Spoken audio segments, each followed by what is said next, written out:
अगर जातिवाद का दंश इतना खतरनाक था, इतना ज़्यादा हावी हो गया था उस अध्यापक के ऊपर, मैं चाहता हूं कि वो 50 रुपये का वो मटका तोड़ देता तो कम से कम किसी घर का चिराग तो बच सकता था। हम लोगों की मांग है, ये 9 वर्षीय बच्चे के साथ में जघन्य अपराध किया है। अपराध करने वाले को फांसी दी जाए, उसके परिवार को सुरक्षा दी जाए, परिवार के लोगों को एक व्यक्ति को नौकरी दी जाए, 1 करोड़ का मुआवजा दिया जाए। इस तरह की हमारी 7 सूत्री मांगे हैं जिनको लेकर के आज हम लोग यहाँ ज्ञापन देने के लिए आए हैं। अगर आपकी मांगे पूरी नहीं हो तो क्या करेंगे? आंदोलन आगे भी चलेगा, इसको आगे बढ़ाएंगे और हमारी ये कोशिश है कि समाज के लोगों से कि इस तरह के अपराधों में सब बढ़ चढ़ करके आगे आए और अपनी आवाज़ को बुलंद करें ताकि किसी और की इस तरह की हिमाकत ना हो, जो किसी के बेटे को छीने, किसी के बेटी को छीने, इस तरह की कोई हिमाकत न जुटा पाए।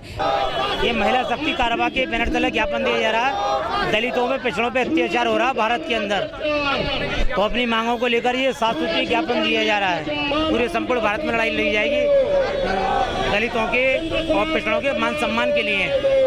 महाराष्ट्र के गवर्नर भगत सिंह कोश्यारी ने भी अभी मात्र थोड़े समय पहले, 1-2 हफ्ते पहले महात्मा ज्योतिराव फुले, सावित्रीबाई फुले के ऊपर टीका टिप्पणी की है।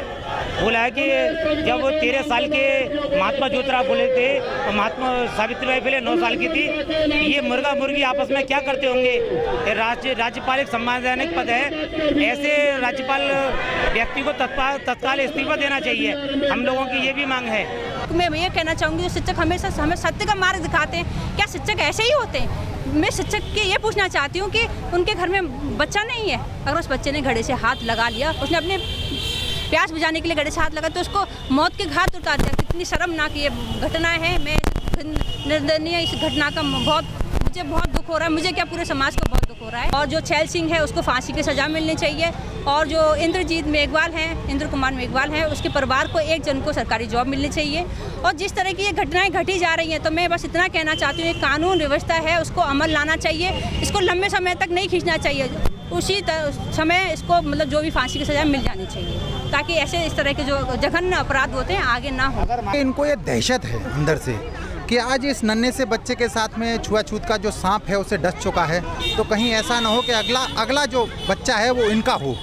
तो ये दहशत और ये रोष जो है उनके अंदर है और इसी बात को यहाँ देने के लिए राष्ट्रपति तक अपना जो ज्ञापन प्रस्तुत करने के लिए यहाँ उपस्थित हुई हैं। और ये आपको मैं बता रहा हूँ कि अगर इतनी ही दहशत है, अगर जातिवाद का दंश इतना खतरनाक था, इतना ज़्यादा हावी हो गया था उस अध्यापक के ऊपर, मैं चाहता हूँ कि वो 50 रुपये का वो मटका तोड़ देता तो कम से कम किसी घर का चिराग तो बच सकता था। हम चाहते हैं कि हिंदू परिवार को न्याय मिले और ये जातिवाद बंद कर दिया जाए, जिससे कि कभी आगे किसी के साथ ये घटना घटित ना हो।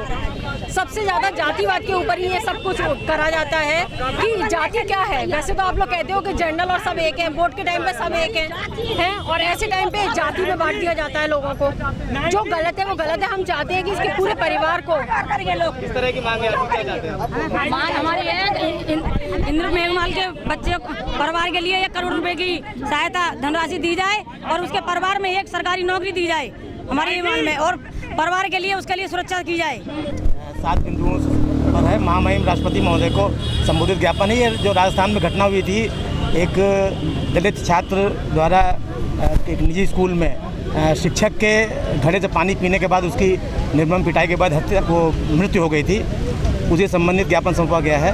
तो उसमें शिक्षक के विरुद्ध कार्रवाई और कुछ लाभ दिए जाने, परिवार के सदस्य को सरकारी नौकरी दिए जाने, 1 करोड़ का मुआवजा दिया जाने संबंधित कुछ और बिंदुओं पर ज्ञापन दिया गया है।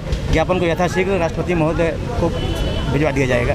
पानी पीने पर, घड़ा छूने पर हत्या कर दी छैल सिंह वहाँ के अध्यापक ने, जिसकी जातिवादी मानसिकता थी। उसने इतना मारा उस बच्चे को कि वो 23वें दिन अपना दम तोड़ देता है हॉस्पिटल में। कुछ लोग जो सामाजिक जातिवादी लोग हैं वो आरोपी को बचाने की कोशिश कर रहे हैं। प्रशासन भी उनका पूरा साथ दे रहा है वहाँ पे। अगर आपकी मांगे पूरी नहीं हो तो क्या करेंगे? मांगे पूरी नहीं हुई तो सर अभी तक तो कुछ किया नहीं है, लेकिन अब इसके बाद अगर घटनाएं नहीं रुकती हैं तो पूरे देश में आंदोलन होंगे, पूरा बहुजन समाज सड़कों पर आएगा। क्योंकि एक व्यक्ति के साथ जातिवाद के आधार पर घटनाएं नहीं हो रही हैं, SC ST OBC तीनों के साथ घटनाएं हो रही हैं, लगातार हो रही हैं। लेकिन बस कमी ये है कि OBC समाज अभी पूरी तरीके से जागरूक नहीं है, इसलिए वो अपनी घटनाओं पर आवाज़ नहीं उठा पाता है। उनकी आवाज़ भी हम ही उठाते हैं।